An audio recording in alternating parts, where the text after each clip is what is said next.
আচ্ছা বন্ধু, আমি আর্জেন্টিনা সাপোর্টার, তুই ব্রাজিলের সাপোর্টার, কিন্তু গতকালকে পর্তুগাল হারাতে আমগো কেন এত খারাপ লাগতাছে?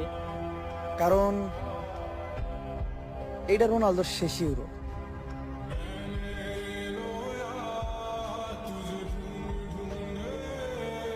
ফ্রান্স আর পর্তুগালের খেলায় কালকে পর্তুগাল হারছে, আজকে রোনালদোরে নিয়ে ইচ্ছা মতো টল করবো। কালকে পর্তুগাল আর ফ্রান্সের খেলা দেখলাম রে, পর্তুগালে হারলো, খারাপ লাগতেছে রে, কারণ এইটাই রোনালদোর শেষ ইউরো।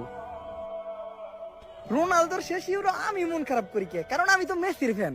রোনালদোরে নিয়ে ইচ্ছা মতো ট্রল। তার মানে কি রোনালদো আর ইউরো খেলবো না?